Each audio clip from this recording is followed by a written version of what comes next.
House Prepper. Hey everybody, I'm Bill with Tiny House Prepper. I'm getting an early start this morning. Spent the night last night at the Walmart parking lot in Lawrence, Kansas. It was a very quiet and uneventful night. It's the first night that I spent in the new cap on the back of my truck. I really liked it. It was very comfortable. I got a mattress back there, you know, a regular full-size mattress. And the windows open on both sides for ventilation, and there's screens in there to keep the bugs out. I slept like a rock all night long. So I'm getting an early start. I got up about 5 a.m. I'm an early riser anyway, so no sense in just sitting around. So I just stopped for a cup of coffee, and I'm off.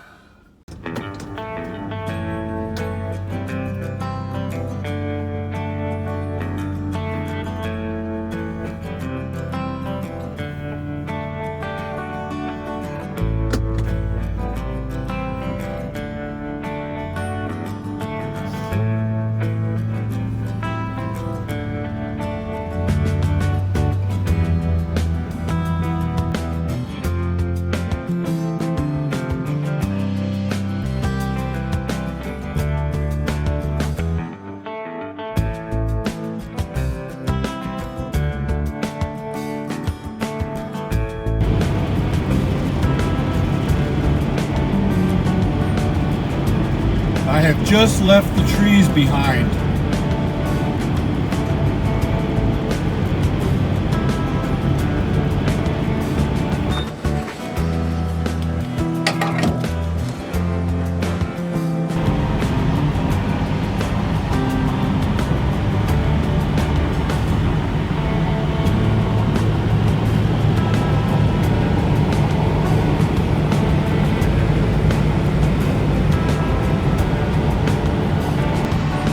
Crossing Kansas at 75 or 80 miles an hour is not quite the ordeal that it used to be crossing it at 55 miles an hour. It's probably going to shave at least an hour or more off of the trip across Kansas. So I just had a very long day coming across Kansas, 8 hours of nothing.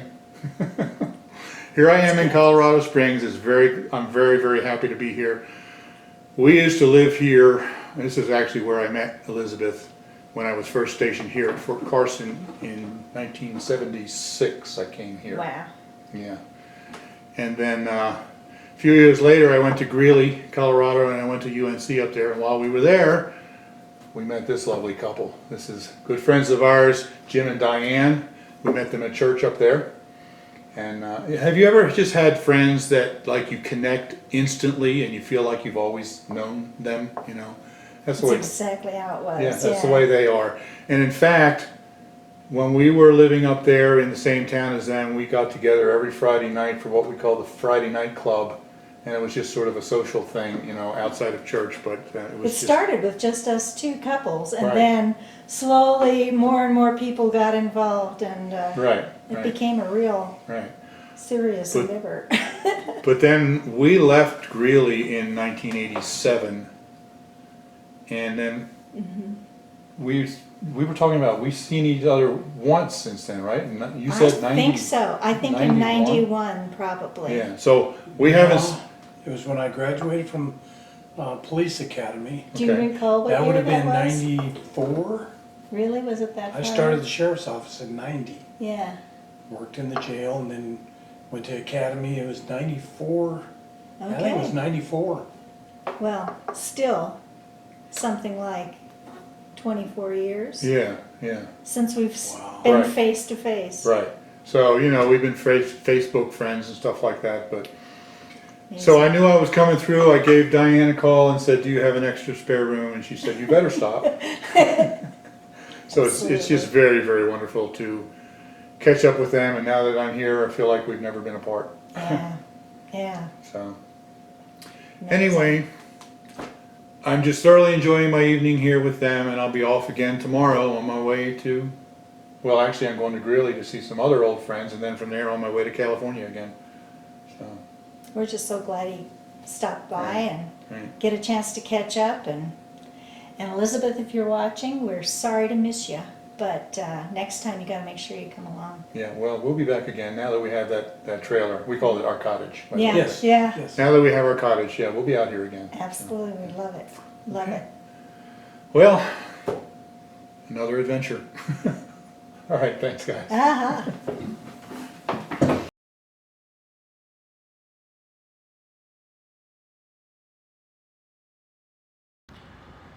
This is now the next morning. I had a wonderful evening with Jim and Diane. We just talked about old times and talked about catching up with what's been happening in our lives since the past 30 years.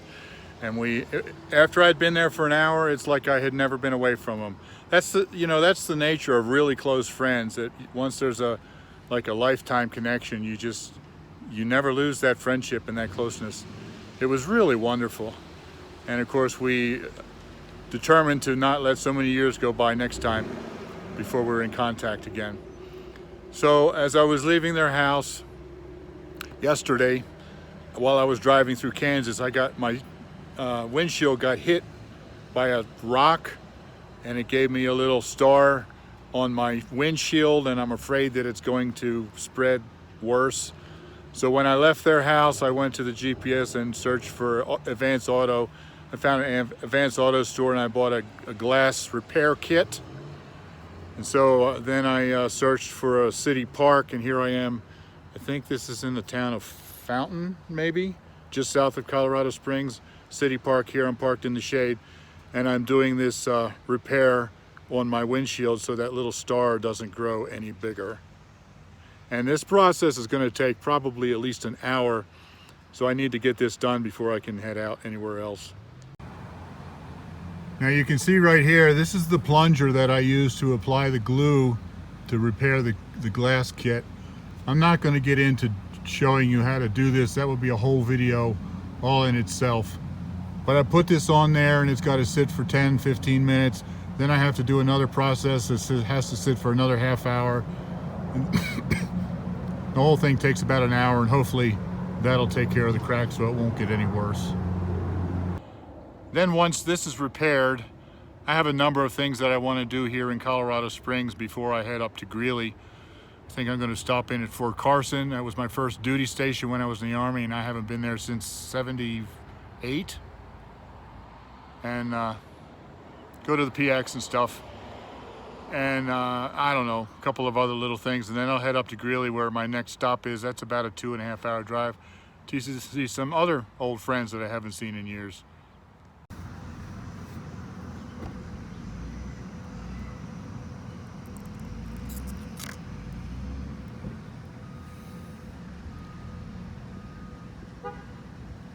Well, that's pretty amazing. It's almost completely gone. It was right there, and it's gone. Hopefully now it'll maintain itself and not crack any further. Even from the inside, there's a little bit of a ripple right there. I don't know how well you can see it, but it's virtually gone. So I'm pretty pleased. I think that's going to keep this thing from cracking further and destroying my windshield. I've never used one of these before, but it looks like it's working. This is amazing. I'm driving through Fort Carson here, and I recognize absolutely nothing. I said earlier that I had left here in '78. Actually, I realized it was in '79 when I got transferred to Germany. But I was stationed here for 3 years, and I knew the base quite well. But absolutely everything has changed. This exchange, the PX, the base exchange behind me, is about 4 times the size of the one that we had when I was here. I'm going to go in and check it out. But as I'm driving through the base, it feels like I've never been here before. I don't recognize one road, one building, nothing. It's amazing. This is amazing. This is like a full-blown shopping mall. This is the food court where I'm eating from Taco John's. The main part of the exchange is probably 50% larger than the largest Walmart supercenter I've ever seen. And it doesn't have any groceries in it. That's in the commissary, which is separate. It's also much more upscale than a Walmart. It's more like a Sears or a JCPenney's or something like that. everything imaginable in here. And then outside of the main exchange, they have a whole mall area where they've got a whole bunch of smaller stores, and I just can't believe this. It's beautiful, absolutely beautiful.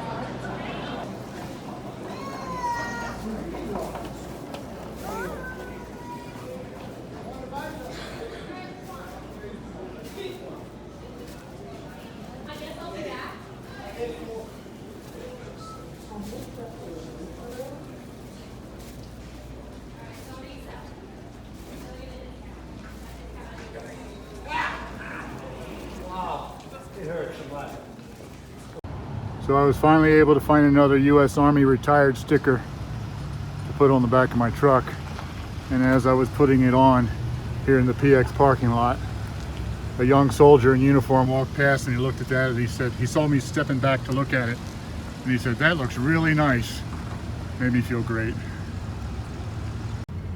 When I was here, all the barracks were white wooden clapboard buildings left over from World War II. Look at these barracks.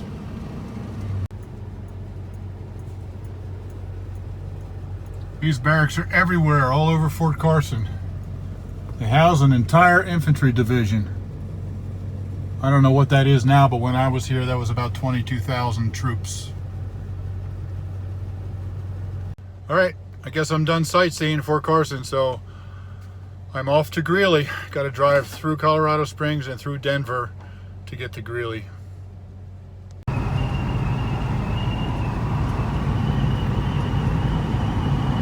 Driving through Colorado Springs, there's Pikes Peak. You can hardly see it. There's so much haze, which is very unusual from what I remember from Colorado Springs. I can barely pick out the Pikes Peak in the background. You probably can't even see it on the camera here. There's Austin Bluffs right up there. That's where we got married. Up there on top of the bluff with Pikes Peak in the background.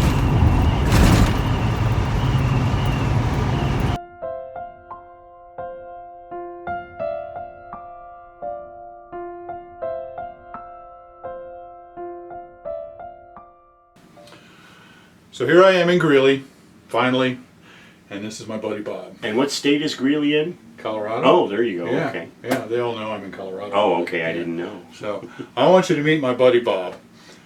We Hello. met in 1980. 1980. We were in the band together, the 3rd Infantry Division band in Würzburg, Germany. That's right. And we were together in the band for a couple years. Yeah.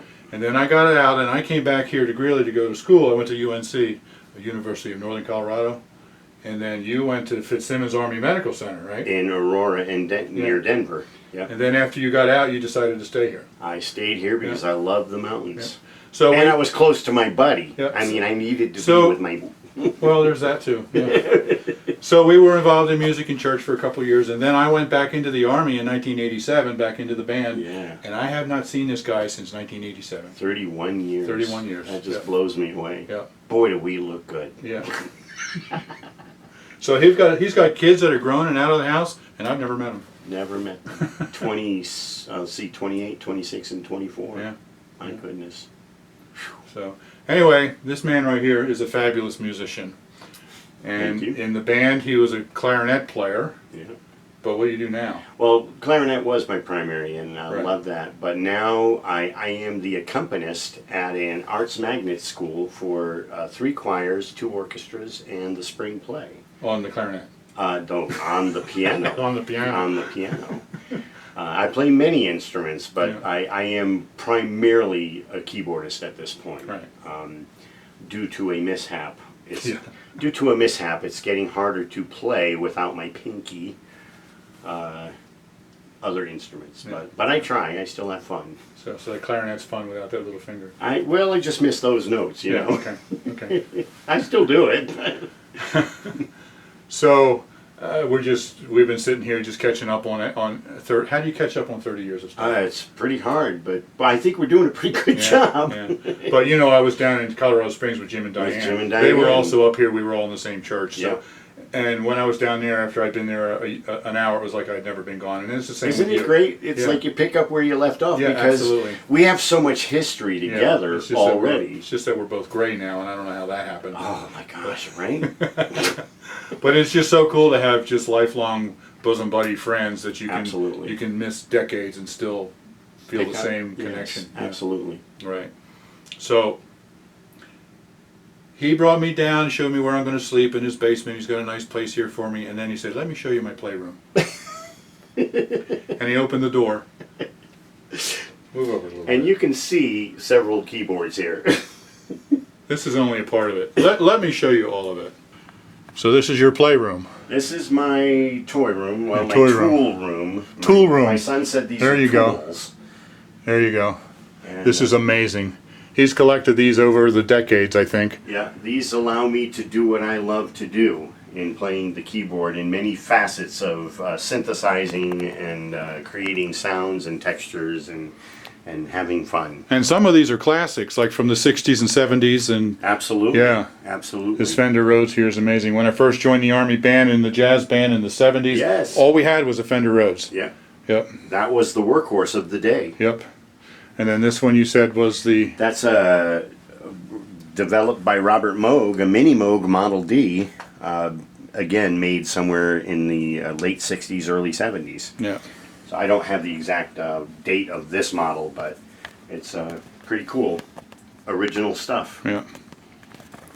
So he's got a similar story. Where am I? There I am. He's got a similar story for every one of these pianos or every one of these keyboards, and telling me the history of it and telling me why he uses that one instead of another one. And Yeah, doing- well, they all Yeah. do specifically different kinds of sounds and synthesis. Right. So I was just amazed when I walked in here, and he played a little of the Fender Rhodes here for me, and I'll put that here so you can see what he's doing. But this is all amazing, but I think the most amazing thing is just to be with my buddy. Oh, absolutely. So glad to be reunited. Reunited, and it feels so good. After all these years. You know, but I don't know if it bears saying, and if you want to leave this in, but it's because you were the discipler. You were the one who not led me to Christ, but kept me in Christ for so many years. And that foundation was built because of this man, and I'm so forever grateful and thankful to that, because we are still united in Christ, Right, even absolutely. now, and that to me even makes it more easy to come together and go, oh, we're still brothers, we're Absolutely. still, Yep. you know. Yep. Let me put this camera down. My hand is starting to shake. All right, so we're back. But yeah, over the years I've discovered, certain people have certain gifts in the Lord, and evangelism Yeah, is a real gift. yeah, It's not my gift. no, not My gift seems to be in discipleship and yes, mentoring. very much so. There are 5 or 6 guys that I have done basically what we did with you. Bob Sylvia was Bob another Sylvia, one, sure. and he's now been an Assemblies of God pastor for 30 years. That's right. But when he first came to the Lord, he moved in and shared an apartment with me, and he was just brand new in the Lord, and Yeah. the Lord used me to help disciple him, Yeah. and so that's kind of been my calling throughout my whole life. And So, it's kind of cool that the seed planted grows and continues, right, and bears fruit. right, yeah, And my whole thing since our discipleship and being together is I've been a worship pastor for many, many, many years Yep. in several different churches now, and that's how God uses me. But I love missions. I love going overseas and doing different trips like that, and I've done many of those. And a friend of mine said, I guess that makes you a musicianary. musicianary. Yeah, because Okay. you do music and missions. Sure. And I love that aspect, because I really, it's very easy for me to share about Christ. When somebody talks about it, it's just natural. I don't struggle with it at all. So I'm thankful for that, and I think that has to do with strong discipleship. Okay. So, Yeah. thank you. You're very welcome. It's a joy. Yeah. So I'm just going to be here one evening with him and with his wife when she gets home from work. I'm looking forward to that. Yeah. But I wish I had more time. Oh, But yeah, now we do too. now that I am retired, like everybody on YouTube thinks I am, No, right. And busier than ever. now that I can work my business from the road, we plan to start Yes. traveling more, and we expect to be out here occasionally. Wonderful, wonderful. So, yeah. Well, we'll be back in that area again. We did go to Rhode Island this year for summer vacation, but Okay. didn't have time to go. Flew direct, so Okay. next time. Okay. Very cool. Well, thanks, brother. You bet. Love you.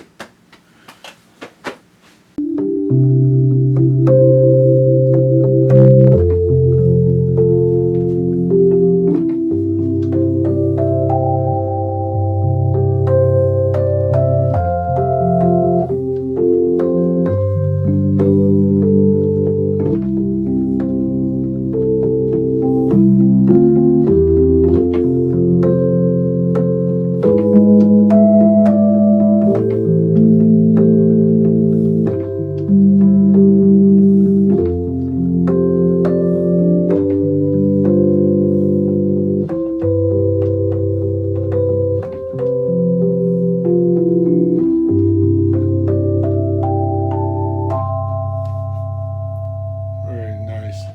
Incredible Fender Rhodes. Fender Rhodes, full 88 with the cabinet and everything. When did they stop making those? Like, Oh, this was from 1970. Yeah. And I think they stopped somewhere in the 80s. yeah.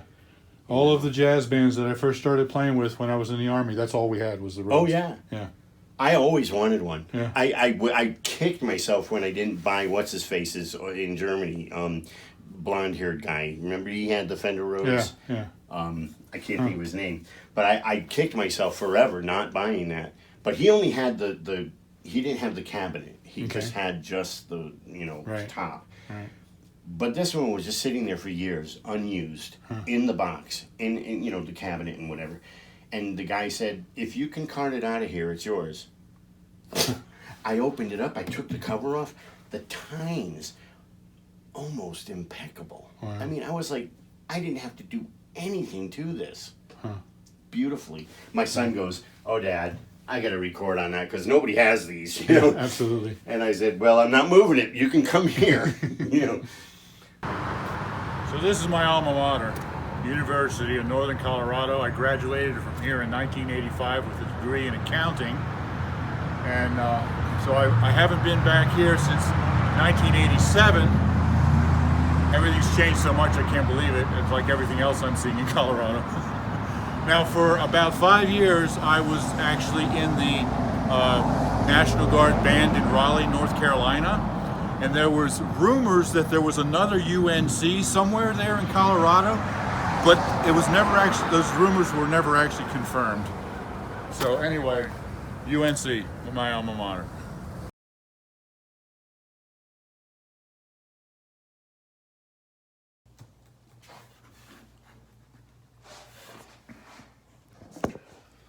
So I'm sitting here in a hotel in Utah about a week later, editing this video, and I discovered that I didn't do a closing scene.